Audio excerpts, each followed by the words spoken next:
తిరిగి BCN news కి స్వాగతం. ప్రేమ, సేవ, ప్రశాంతతకు సత్యసాయిబాబా ప్రతిరూపమని రాజ్యసభ సభ్యులు పాకా సత్యనారాయణ అన్నారు.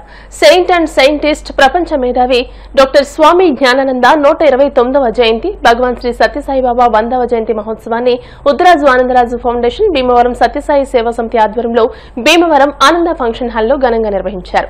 బాబా వారికి రాజ్యసభ సభ్యులు పాకా సత్యనారాయణ హారతులిచ్చి శత జయంతి కేకును కట్ చేశారు. ప్రేమ ఒక్కటే మతం, హృదయం ఒక్కటే భాష, మానవత్వమే కులం, అన్ని చోట్ల దైవం ఉందని సత్యసాయిబాబా బోధించారని అన్నారు. ఆనంద foundation chairman Uddaraju Kashi Viswanatharaju, chamber of commerce మాజీ అధ్యక్షులు కనుమూరి సత్యనారాయణరాజు, సత్యసాయి సేవా సంస్థల కన్వీనర్ రాయప్రోలు చలపతి, ఏవి నరసింహరాజు, కంతేటి వెంకటరాజు, చెరుకువాడ రంగసాయి, డివిఎస్ చంద్రజీ, స్వామి జ్ఞానానంద కుటుంబ సభ్యులు డాక్టర్ భూపతిరాజు, సురేంద్రవర్మ జ్యోతి వెలిగించి మాట్లాడారు. ప్రపంచ దేశాల్లో సైంటిస్ట్ గా పేరుగాంచిన స్వామి జ్ఞానానంద, ఆధ్యాత్మిక గురువు సత్యసాయిబాబాలు మన దేశ గౌరవాన్ని ప్రపంచంలో ఇనుమడింపజేశారని అన్నారు. ముందుగా ఇద్దరి జీవిత చరిత్ర విశేషాలపై డాక్యుమెంటరీ ప్రదర్శించారు. అనంతరం శ్రీ సత్యసాయి సేవకులు పచ్చమట్ల సూర్యనారాయణరాజు, శకుంతల దంపతులు, పివి రమణమూర్తి దంపతులు, రాయప్రోలు చలపతి, రాధా దంపతులు, గుడివాడ వెంకటేశ్వరరావు, మాణిక్యాంబ దంపతుల కుమారులు గుడివాడ కృష్ణ, గుడివాడ సుబ్బారావుతో పాటు ఆనంద గ్రూప్ చైర్మన్ యుకే విశ్వనాథరాజు, వ్యాఖ్యాత దాయన చంద్రజీలను ఘనంగా సత్కరించారు. ఈ సందర్భంగా విద్యార్థుల సాంస్కృతిక కార్యక్రమాలు విశేషంగా ఆకట్టుకున్నాయి.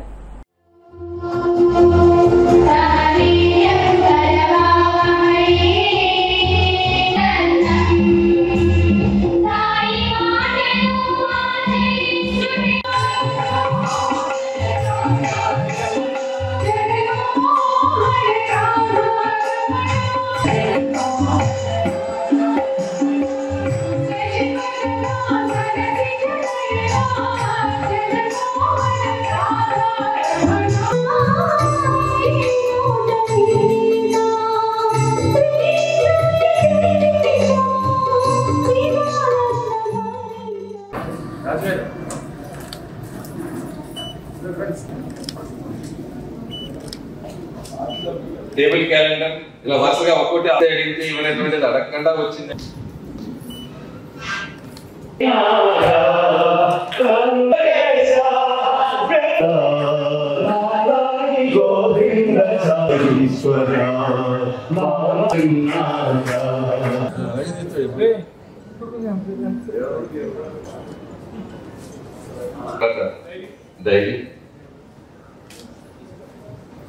లోగో కూడా తనకంటే తన కుమారుడు గొప్పవాడు కావాలి అనుకుంటాడు.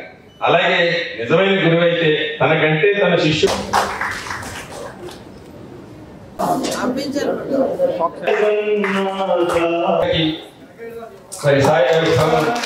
శుభాకాంక్షలు.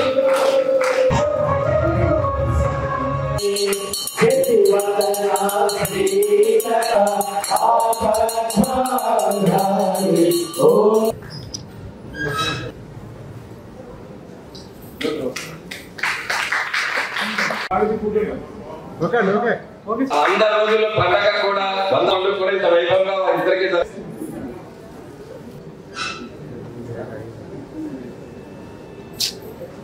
2 సంవత్సరాలు పచ్చగా ఉండాలని ఆత్మహత్య సేవాదేవి కార్యక్రమాలు జరిగేటప్పుడు ఉచితంగా ఉంటున్నాను. చాలా చోట్ల చూస్తున్నాం. దృశ్యాలు చెడ్డనే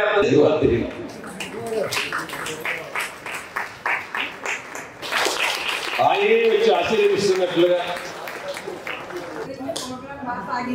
సార్ ఒకసారి చూడండి, ఇలాగా స్మైల్ సార్,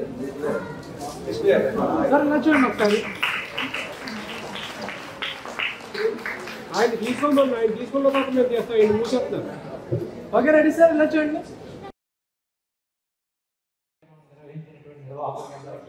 సందర్భంగా ఇచ్చేసినటువంటి స్వామీజీ భక్తులకి, భారతదేశ సంస్కృతి సాంప్రదాయాల పరంపర కొనసాగించేటటువంటి భవిష్యత్ తరాలకు చెందినటువంటి ఒక సమూహం అంత దగ్గర ఈరోజు నేను ఈ యొక్క కార్యక్రమంలో మీ ముందు నిలబడి మాట్లాడేటువంటి అవకాశం కల్పించిన నిర్వాహకులకు ప్రత్యేకంగా ధన్యవాదాలు తెలియజేసుకుంటూ, భగవాన్ సాయిబాబా వారి యొక్క జీవితం కేవలం ఆధ్యాత్మిక విషయాలే కాకుండా సేవా తత్పరత, మానవీయ కోణం నుంచి సమాజాన్ని దర్శించేటటువంటి అనేక అంశాలు వారు సూచించడం జరిగింది.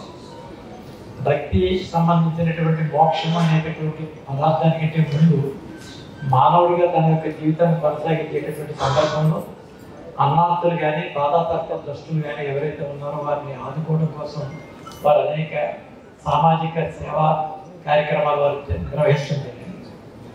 సాక్షాత్తు భారతదేశ ప్రధాని నరేంద్ర మోడీ గారు మొన్న వారి ట్వీట్లో ఈ అంశాలన్నీ కూడా పొందుపరుస్తూ భగవాన్ చేసినటువంటి విషయాలన్నీ కూడా తెలియపరిచారు. మన దగ్గర ప్రవచనకర్తలు ఉంటారు, ఏది ధర్మం ఏది న్యాయం చెప్పేవారు ఉంటారు. 2 చాగంటి కోటేశ్వర గారు లాంటి ఆధ్యాత్మిక విషయాలు వివరించేటటువంటి గురువులు ఉన్నారు. గరికపాటి నరసింహారావు గారు లాంటి వర్తమానానికి అన్వయించేటటువంటి సాధుపత్తులు కూడా ఉన్నారు. కానీ వీరిది ఒక భిన్నమైనటువంటి శైలి. కేవలం ప్రవచనమే కాదు, వాస్తవంగా ఒక లేనటువంటి అవకాశం ఉన్నటువంటి వారి దగ్గర నుంచి అవకాశం లేనటువంటి వారికి ఒక వారధిగా నిలబడి వారి సంపదను వీరికి పంచుతూ తాను అనేక కార్యక్రమాలు చేపట్టేటువంటి ప్రయత్నం జరిగింది. ఇటీవల నేను సత్యసాయి జిల్లాకి టూర్కి వెళ్ళినప్పుడు అక్కడ మంచినీటి ప్రాజెక్ట్ నుంచి వస్తుంది. గురువు అనేదానికి అర్థం ఏంటంటే కేవలం వచ్చినటువంటి విషయం చెప్పడం కాదు, తన యొక్క జీవితాన్ని సమాజం ముందు ఆవిష్కరించి ఈ రకంగా బ్రతకాలని చెప్పేటటువంటి అతి తక్కువ మంది ఉన్నటువంటి వ్యక్తుల్లో భగవాన్ సాయిబాబా గారు ఒకరే ఉన్న కారణంగా అతి పరిపూర్ణమైనటువంటి అట్టి గురువు యొక్క సంతతికి చెందినటువంటి మానసిక ఆలోచన సంతతికి చెందినటువంటి మీరందరూ కూడా ధన్యులు. మిమ్మల్ని దర్శించినందుకు నేను కూడా డాక్యుమెంట్ రిలీజ్ చేస్తున్నారు. అక్కడ కూడా ఇదే రోజున రాష్ట్రపతి గారు మొత్తం ముఖ్యమంత్రి గారు అంతా అక్కడే ఉన్నారు. ఈ కార్యక్రమాన్ని కూడా మన భీమన్న కూడా దీన్ని రిలీజ్ చేయాలని సభ్యులందరూ దత్తరావు గారు ఉన్నటువంటి సభ్యులందరూ కూడా రావడం జరిగింది. సో భక్తుల కోరిక మేరకు ఈ డాక్యుమెంట్ రిలీజ్ చేయాల్సిందిగా కోరుతూ జీవీఎంసీ మెకానికల్ విభాగంలో జరుగుతున్న అవినీతిపై కౌన్సిల్ సమావేశంలో వాడివేడిగా చర్చ జరిగింది. మేయర్ పీలా శ్రీనివాసరావు అధ్యక్షతన కౌన్సిల్ సమావేశం జరిగింది. ప్రధాన అజెండాలో పొందుపరిచిన 90 అంశాలతో పాటు టేబుల్ అజెండాగా చేసిన 42 అంశాలపై సభ్యులు చర్చించారు. వీటిలో 131 అంశాలకు కౌన్సిల్ ఆమోదం తెలపగా రెల్లివీధి పేరును సబరినగర్ గా మార్చే ప్రతిపాదనను కౌన్సిల్ తిరస్కరించింది. కౌన్సిల్ ప్రారంభం కాగానే అంబుజా సిమెంట్ పరిశ్రమ ఏర్పాటుకు వ్యతిరేకంగా తీర్మానం చేయడంతో పాటు స్టీల్ ప్లాంట్ ను ప్రభుత్వ రంగంలోనే కొనసాగించాలని తీర్మానం చేసి రాష్ట్ర ప్రభుత్వానికి పంపించాలని సిపిఎం కార్పొరేటర్ బి గంగారావు కోరారు. దీనికి వైసీపీ సభ్యులు కూడా మద్దతు తెలుపుతూ నల్ల కండువాలు వేసుకుని గో బ్యాక్ అంబుజా, సీఎం రాజీనామా చేయాలని ప్లకార్డులు పట్టుకుని మేయర్ పొడియాన్ని చుట్టుముట్టారు. తిరుమల శ్రీ వెంకటేశ్వర స్వామివారిని హోంమంత్రి వంగలపూడి అనిత దర్శించుకున్నారు. వీఐపీ విరామ దర్శన సమయంలో స్వామివారి సేవలో పాల్గొని మొక్కులు చెల్లించుకున్నారు. దర్శనానంతరం వీరికి రంగనాయకుల మండపంలో వేద పండితులు వేద ఆశీర్వచనం అందించగా ఆలయ అధికారులు స్వామివారి తీర్థ ప్రసాదాలు అందజేసి పట్టువస్త్రంతో సత్కరించారు.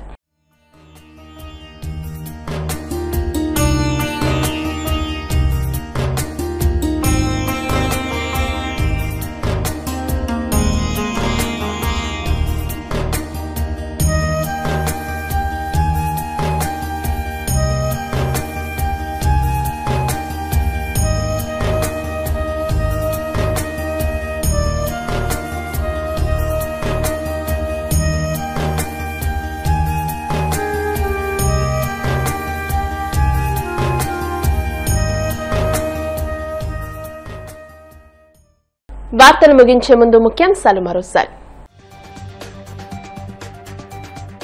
మత్స్యకారుల సంక్షేమానికి కూటమి ప్రభుత్వం కట్టుబడి ఉంది. రాష్ట్ర సాంఘిక సంక్షేమ శాఖ మంత్రి డోలా బాల వీరాంజనేయ స్వామి స్పష్టీకరణ.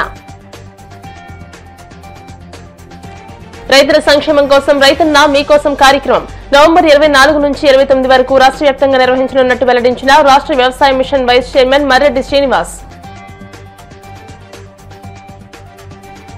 చంద్రబాబు రైతు వ్యతిరేక విధానాలతో ప్రతిసారి ఎక్కువగా నష్టపోతుంది రైతులే మండిపడ్డ మాజీ మంత్రి వేణు. వైసీపీ రైతు విభాగం రాష్ట్ర అధ్యక్షులు రామారావు.